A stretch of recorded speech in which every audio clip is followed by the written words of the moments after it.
Hey everyone, welcome to Gaming the Keats. I'm your host Chris, and today I'm bringing you a Warhall practice game. Yes, this is the first time I've been back on Warhall, oh god, since I don't know, 2 years ago? Maybe even 3 years. I don't even remember.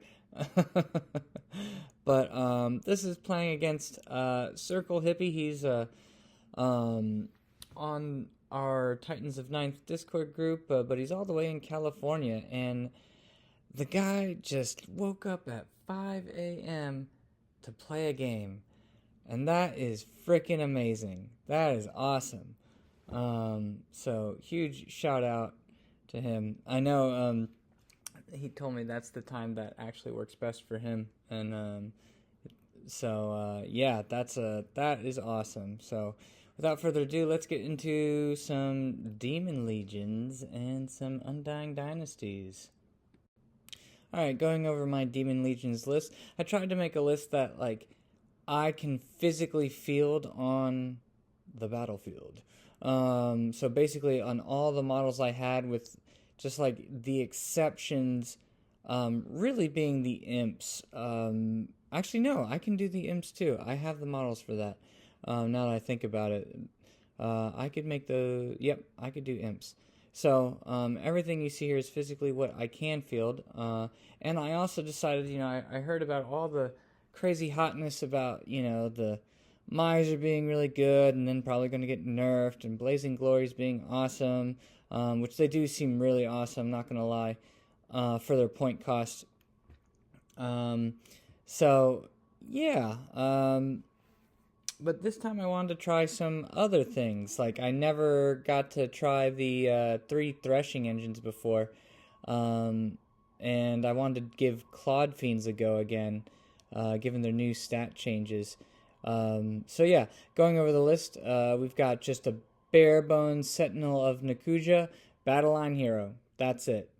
I'm doing Thaumaturgy. I haven't used Thaumaturgy before either. I don't think ever. Maybe that's not true. I think there's one battle back in the old version. I tried it out. So we're trying the Sentinel again.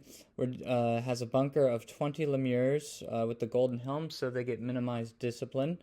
We got 16 Myrmidons with unhinging jaw and a standard bearer, 10 imps with another Smite the Unbeliever banner fire starter. And then we got 6 Claude Fiends with Incendiary Ichor, so they do flaming attacks and have a flaming Aegis. 3 Threshing Engines with a standard bearer. These things are nuts. 4 wounds apiece in a unit that does 2d3 impact hits per model, and then the model itself has the 6 attacks from the tillers, and then it has 2 extra attacks from the Hellsteed. So 6, 12, 18 attacks from the tillers alone. I mean, good God. That's a lot. So then we got a Hope Harvester with All-Seeing Eye, so it has accurate. That's going to go in with the imps because, hey, why not? 4 Mage Blight Gremlins, because I wanted to try them out. They seem pretty cheeky. 4 Bloatflies with Unholy Appetite. My friend Vamps in Maryland uses ghouls against me all the time, and I hate that rule so much, Unholy Appetite. So when they do a wound, they get hatred in the next round of combat, so I had to use it. And they're a standard bearer. So the cool thing is, they're now scoring. They're no longer light troops, they are now scoring, so that's cool. And then 4 Veil Serpents with Soured Luck and Illusory Paths. Going over my opponent's list, he's got the Death Cult Hierarch, Master of Evocation, cool. With the Soul Conduit and Talisman of the Void. So both armies are just going to be having huge magic phases. He's got 3 Nomarchs, 2 Deathless Nobles, and they're both pretty killy. Well, the one's the Jackal's Blessing and the Scroll of Desiccation, so it makes the a terrain feature turn into dangerous terrains. Excuse the sirens here. We've got a Great Weapon Giant Slayer one, and so the Deathless Nobles give those skeleton units that they're going to go in the whole Undying Will. I think that's what it's called. We got another one, a Tomb Harbinger with the Scourge of Kings. So again, a lot of attacks from that guy. 2 units of 34 skeletons with spears, one with a sheltering standard, one with a flaming standard.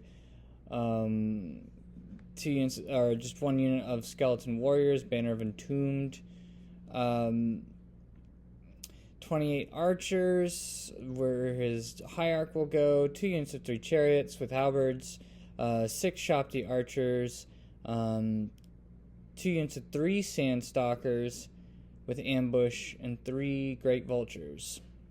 Or 2 units of 3 great vultures, excuse me. Alright, so we're playing on Mountainous Crags. The deployment is Spearhead. So dividing into thirds, and then one gets to Vanguard. And then we got Breakthrough as the primary. And then I had Capture the Flags. So my list has 6 flags in it. I believe his has 5, so I already have an advantage there. I believe my opponent had Work as 1, but you can always correct me if I'm wrong in the comments below. So I couldn't quite remember which one you had, but I think it was Work as 1. Alright, for the deployment, left to the right, we've got chariots, the skeletons with the sheltering standard, and the 2 characters in there. So we got the, Giant Slayer, and, Scourge of Kings, I think, is in here. We got the Hierarch with the 28 skeletons, 2 vultures, 2 units of vultures. We got the other skeletons with the flaming standard, and the other Hierarch with, I think, Scourge of Kings, and then this one might be Jackal's Blessing. I don't know, I can't remember. We got 6 Shopti, and then the other unit of skeleton chariots that have vanguarded up through his spearhead, because he picked I picked this third. As you can see, my unit's vanguarding here, and then my opponent picked this side to vanguard. I realize I'm looking at this now, I think I might have forgotten my defender's vanguard, or maybe I did it late. Maybe I did it a bit later, I can't remember. Where I might have vanguarded this unit here in the center, or no, I couldn't have done that because it was a needed to be a scoring unit without a character. So it would have been if I did do it, it would have had to have been the Blitflies or the Myrmidons. Anyway, whatever. So that's what we got there. Yeah. Okay, so on my opponent's turn 1. He's staying outside of charge range from the Clawed Fiends here with his chariots. He just moves up behind the wall here to give himself cover to make this an impossible shot if I go up. Skeletons move up. Shopti come in to start shooting into my units. The chariots come over here. In the magic phase, I basically save my dice to stop Dance Macabre, and I do. I stop Dance Macabre on this unit here. Shooting, to be honest, I think he puts a single wound up on the chariots from the Ushapti, because he can see the chariots right behind here. There is a line right through here that he can see them, and so he's able to put a single wound onto the chariots right there. But other than that, nothing of note. And I do need to note, my opponent did not take any range damage spells, so all the spells he has are buffs and debuffs and the magical move. Alright, it's my turn 1. And as you can see, my opponent also did get the Undying Dynasties Hereditary up on the chariots. I let that through to stop the other spell. So, here we go. So, I said, fuck it. I shoved my Clawed Fiends up in my opponent's face. Just seeing if he was going to charge them. You know, like, I knew he's going to do impact hits. And I was just like, yeah, but Clawed Fiends have, like, +1 to hit and +1 to wound against the chariots. And, like, yay, they're AP2. So I don't think this is a good idea, y'all, but like, I did it. I also put the chariots up on top of the hill. Here again, like, I'm sitting there thinking like, okay, I need to like turn them and angle them towards the center. However, in so doing, I give my opponent a 5 on Swift Stride. So he needs to roll a 5 with 1 dice. So that's like what, like roughly 50-50. So I give it to him. I think I could have easily have achieved this task without giving him the charge. And that was just me being dumb. I move up the lemures with the sentinel, and I do have line of sight onto the chariots.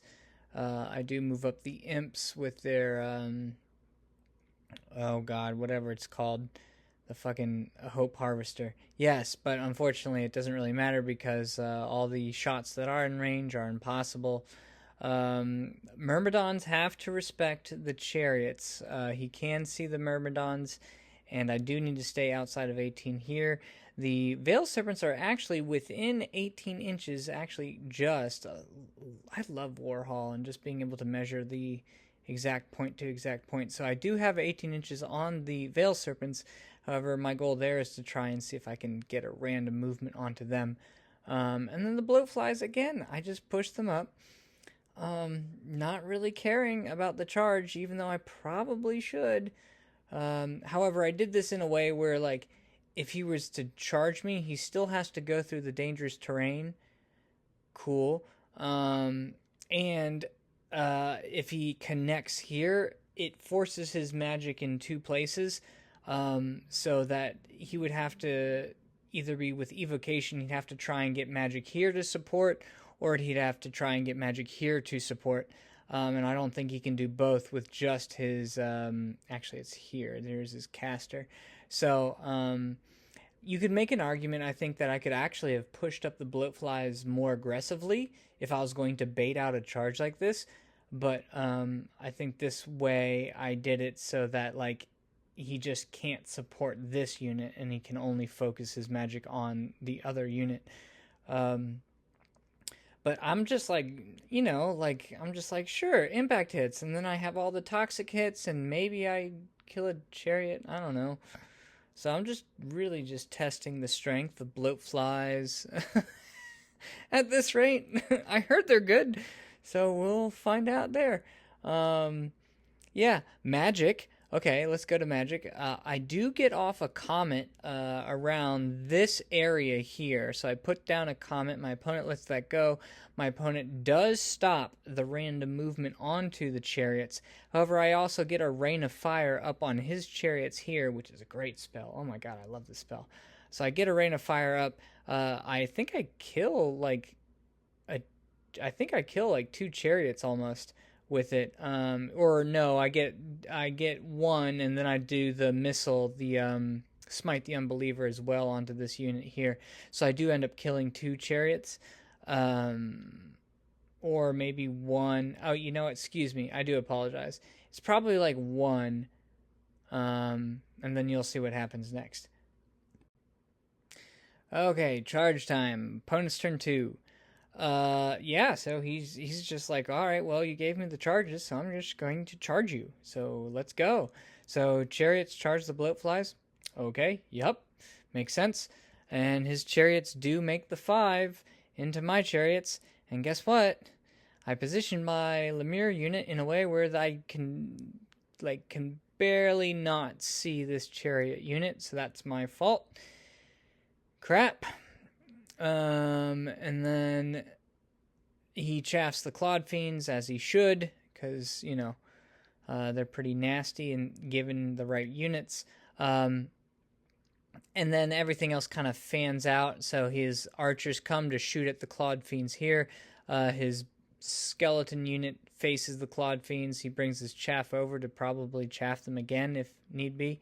And then his Shopti turn here. He has his skeleton unit right here touching. So this is the Sand of Desecration terrain. So he turned this water into a desert and dangerous terrain to me. So, ooh. So he moves the skeletons up here. I do let off a Dance of Macabre onto this skeleton unit, so they do go forward, and I do that to stop other spells. However, my opponent unfortunately does dice me on some spells. He does get off Spectral Blades onto this unit, and he also gets the other one that makes them, I think, distracting. So I'm really, not looking forward to this combat. However, interestingly, this is what's wild. We do the comet. The comet comes down, right? And it kills 2 chariots. And then when he gets the 2 spells off, it heals them back up. We were a little out of sequence when we did this, and this is, again, just my experience with Thaumaturgy, because I'm so used to the comet coming down at the end of the magic phase, but no, it's actually at the beginning. So luckily, we did all the calculation once it came time to it, and it just, everything ended up the way that, like, it should have been. So, he lost 2 chariots from the comet. He lost some of these vultures from the comet as well. And luckily they didn't hit any of my units, which is pretty sweet, not gonna lie. But then he grows the chariot unit back up to full strength. So I'm like, oh, that's not good. Oh, crap. Oh, and by the way, y'all, he brought up his entombed skeletons right behind my myrmidons. So, well, that's interesting. That poses a new problem for me there. You'll see what I do to counter that. So this is wild, y'all. Like, he only does a total of 2 wounds to my bloatflies. With the chariots, like, I mean, we're talking about massive, I think, Warhall, UB dice, whatever you want to call it. Like, he just flubbed. And then, not only does he flub, I spike on my saves, and then I spike on my toxic hits, and I just kill the unit. So the bloatflies just say, nah, we don't care. Which is pretty ridiculous. And then this is after combats. I kill a chariot, he kills a chariot, and we're just chilling. Even with Spectral Blades, even with the other spell up, it doesn't really, like I'm pretty good on the leadership check there. So, there you have it. My chariots stick around at least for another round of combat. So yeah, this is my turn. I'm charging my fiends. As you can see, I took a wound or 2 from his skeleton archers. As I charge the, whatever you call it, the freaking vultures. I move and kind of fan out in this little arc here. I move up the bloatflies just right outside the DTs, and I'm threatening the flank of his Shopti, so he has to do something about the bloatflies. Veil serpents are again within 18 inches. Oh, and then do forgive me. I think I was incorrect about my previous turn. He did not get Dance Macabre onto this unit here yet. I must have stopped something else. So do forgive me. I do turn around the Myrmidons, just saying, like, well, you know what? I'm going to have to deal with this unit, and they are a breakthrough unit, so I might as well, I think it's kind of worth turning the Myrmidons around to deal with this skeleton unit. In the magic phase, I do get off, yet again, another Wrath of God. Let's see. And then my opponent stops the... my opponent stops the -1 to wound onto my chariots. And then, as you can see here, I do pull up the gremlins. This is a bit of a mistake on my part, just having them facing this way. Again, I'm just not really used to Warhall yet, and my opponent did allow me to correct this. So there's just some good sportsmanship there. Because obviously this doesn't make any sense if they're just facing randomly off that way. But yeah, I still was just like, I totally had forgotten that these little arrows or carrots represented the front arc. I was just like, oh yeah, right. But no. So anyway, the gremlin should be facing the other way around to threaten his wizard bunker. And yeah, there we have it. We got another comment off. and we'll see what happens with that combat. So this is even crazier. With this combat, I win and I crumble him. Like, again, these threshing engines are just, like, killing it right now. And my opponent's also struggling to hit. Again, his dice are not, well, the internet dice are just not agreeing with him right now. He chooses to not charge his skeletons into the myrmidons. Fair, makes sense. He chooses to chaff the big unit of lemures with my sentinel, as well as the imps. He moves up his skeletons. He brings on both his stalker units. They both come on.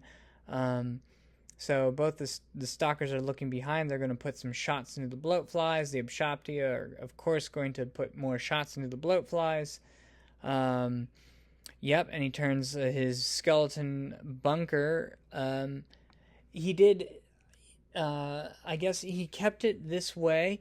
I'm wondering if maybe he should have moved his Death Cult Hierarch into this unit instead of keeping it in the archers. This way it keeps his magic alive and it keeps the Hierarch alive, knowing that the gremlins are going to be facing this way. But no, he kept the Hierarch there. So, yeah. In the magic phase, he is able to heal up, I think, one more chariot here. This is where he gets the Dance Macabre. I let this go through to stop something else, and so he moves the skeleton unit, unfortunately, outside of line of sight of the Veil Serpents, so he's able to march right up here and threaten the Myrmidons, which is not looking good. So, yeah.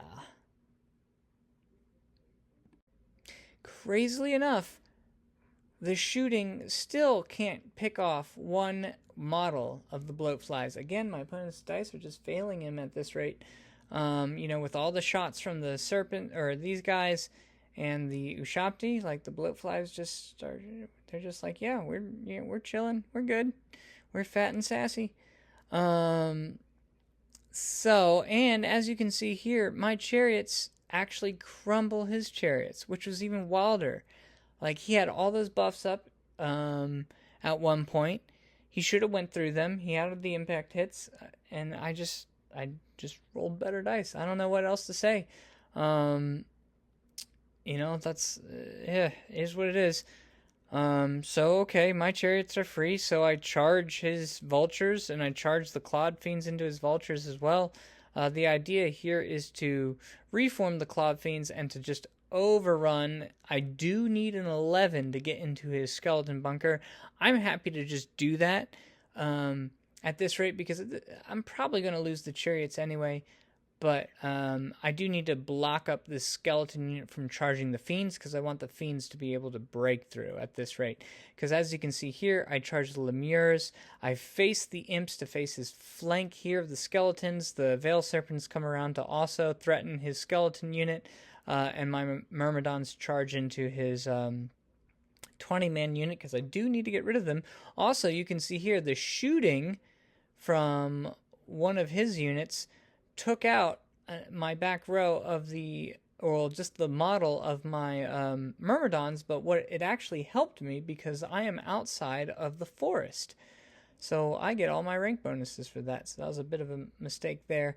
And then, I just, honestly, I don't really care about the Abshopti right now. They haven't been hitting for my opponent, so I'm just like, all right, fine. I got turns to get breakthrough, so I'm just going to turn around the bloatflies and threaten his, whatever they're called, Sandstalkers. Although they do have light troops, they can move 14, but I have a plan for that. So my opponent does let through another Wrath of God, and I put it right in front of the Abshopti. My opponent stops the combat buffs on the Myrmidons, but what it does allow me to do is to get a random movement off on these Sandstalkers. So, which is really nice, because now I basically have that unit trapped in, and I'm going to get those points. Okay, my opponent's turn 4.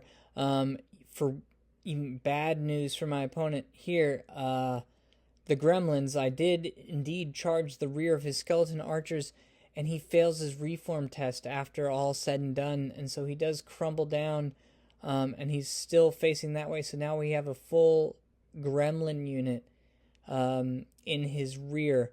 So that's pretty spicy there. I do not make the overrun with the chariots, so the skeletons, of course, charge them to get their points. Wrath of God is still, of course, active. So the Clod Fiends are reformed. I think I could have done this better, to be honest. I think my goal here was to just make it, I think I could have reformed them so that it's a longer overrun into the Clod Fiends. I think right now it's probably around an 8 or a 9 on 2 dice. But I probably could have angled it in a way to maybe make it a 10, or maybe even make it not possible, even though the Clod Fiends would be facing like way down here somewhere. So I don't know, but I didn't do that. So there we have it. I killed all but 4 skeletons, and so I reformed to face this impending charge, which still ends up kind of working out for me. Because he charges me, but he's losing his ranks in the forest, which is pretty awesome. I'm very happy about that. So we're going to be here for a while. Granted, this is a fairly killy character, so I don't know. I hope the Myrmidons can hold on. He does random move these snakes away from the bloatflies as best as he can. He wants to at least get them somewhat involved and threaten my Veil Serpents. But this is, he rolled a 7, so there you have it. Ushapti reformed to do something against the blowflies. Let's see if they can do that. He gets Duty Eternal onto this unit, so they are +1 toughness, I believe. And yeah, in close combat, I crumble him down some more here. He still can't reform. It's looking pretty bad here for his bunker. Shooting doesn't really do anything. Again, these Ushapti are just like letting my opponent down. He can't seem to do the wounds to the bloatflies, so the bloatflies are still at full strength. And then here, I lose the combat, but I stick, and so now we got some nice combo charges coming in. Alright, so bloatflies take the snakes into the rear. The Veil Serpents go into the rear of the skeletons. My imps, go imps, with the frickin', whatever you call it, Hope Harvester, go into the flank. And I'm just trying to do combat resolution here at this rate to get this unit down. I lose a model from dangerous terrains. And then, as you can see here, the Lemures with the Sentinel go into the flank of the skeleton unit, and my Clod Fiends go into the front.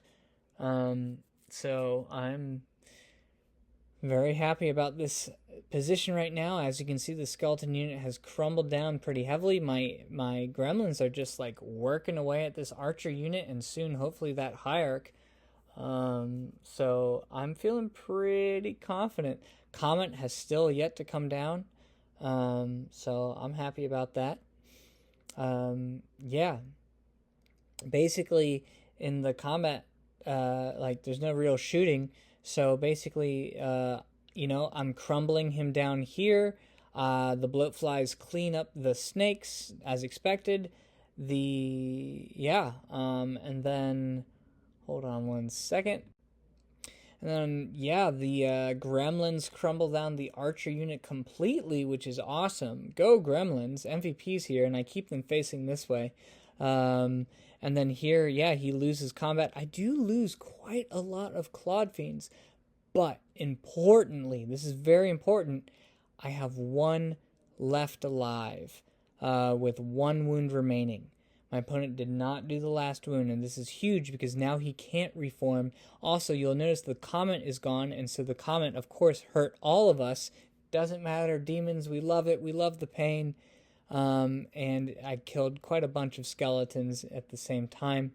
In my opponent's turn, this is my opponent's turn 5, by the way, he does get another Duty Eternal up. This Soured Luck should not be here, I don't think. I think I told my opponent, like, no, I can't have this here yet.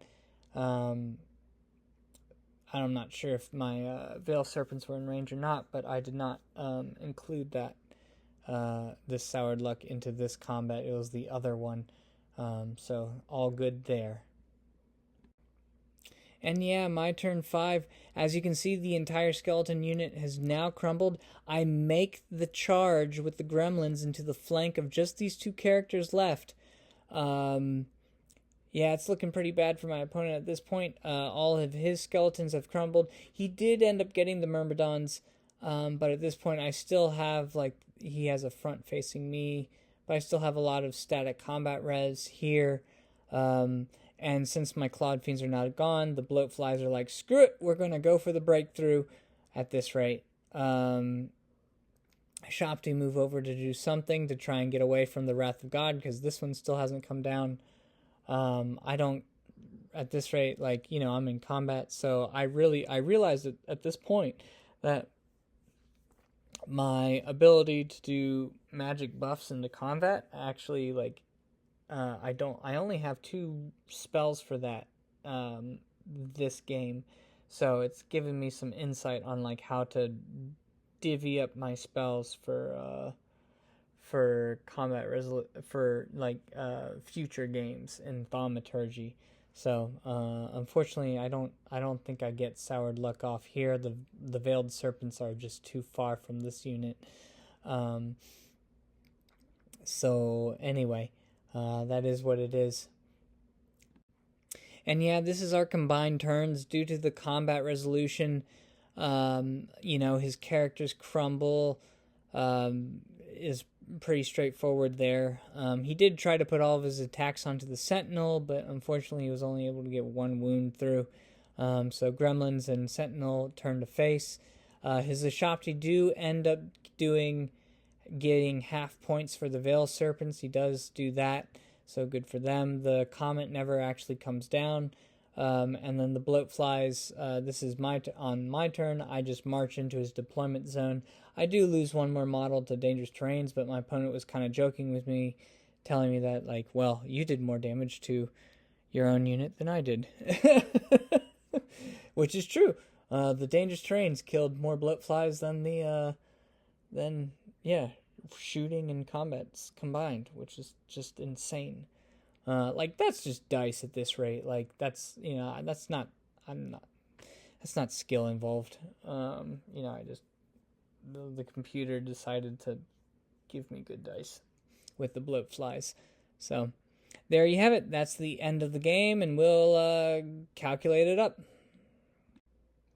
So it is a big victory for the Demon Legions. My first outing out with Demons for 3.0, which is, it's good. To be honest, I don't feel like I really deserve it. I think I just kind of got pretty lucky here. But yeah, my opponent got 1503 from me. You know, he got half points for the Veil Serpents. He killed my Threshing Engines. And he killed the Clawed Fiends and the Myrmidons. But I got basically everything but the Shopti and his 1 No-Mark Captain. Oh god, wherever he was, I don't know where he is. But yeah. So, he might have still been in the combat somewhere else.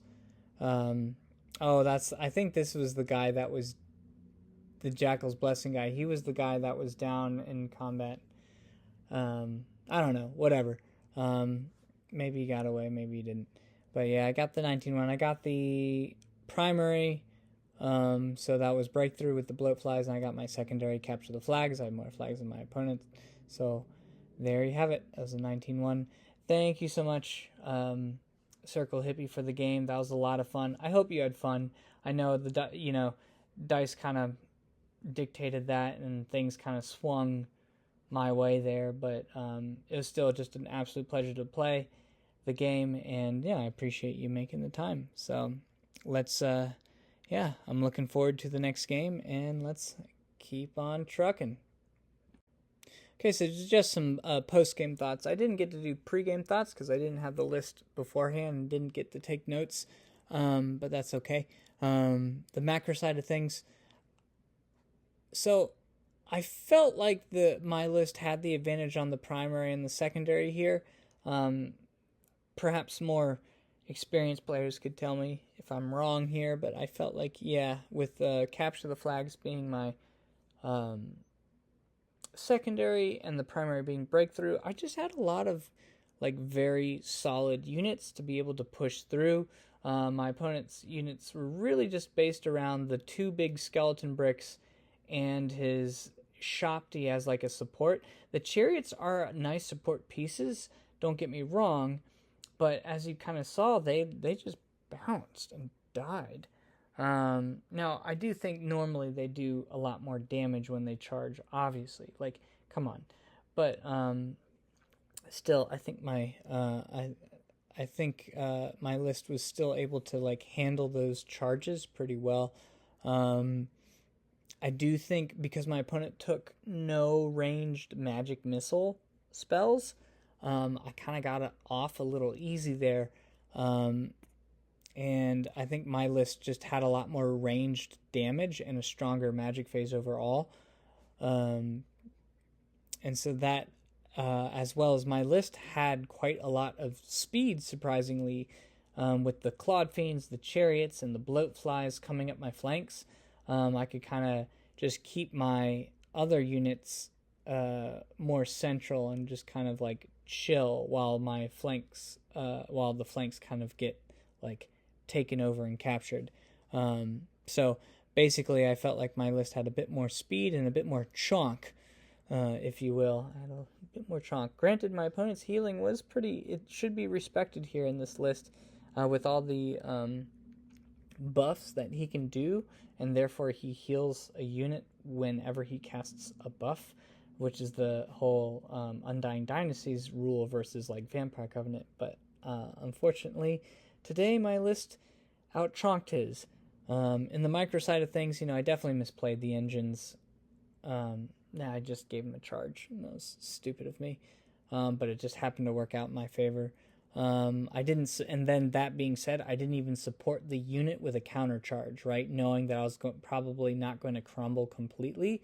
If I had taken the charge, I could have angled my Lemure unit in a way where I could have at least just countercharged his chariot unit to give that extra combat resolution.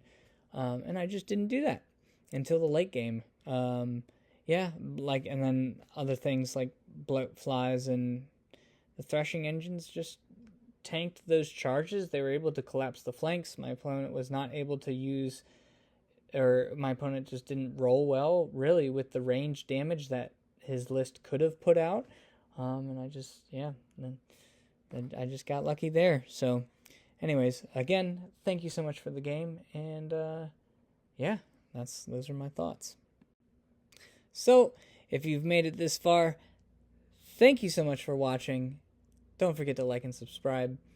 I really appreciate y'all. And yeah, there'll be more Warhall games to come. I've been so stubborn about doing games on Warhall because I really enjoy the on-table experience, but like, you know what? I kind of gotta suck it up and, actually practice online too. But this is cool though, like doing the online stuff, because now I get to play people from across the country or play people from around the world, which is awesome. Like that's still great. When I was living in Berlin, like a lot of the European players I could just play and it'd only be like either no difference time wise or an hour difference, but now it's like a 6-hour difference. So makes, that's there's more scheduling involved there. But anyways, thank you for watching. Thank you for the support and comments. And yeah, I'll catch y'all on the next one. Ciao, ciao for now, y'all.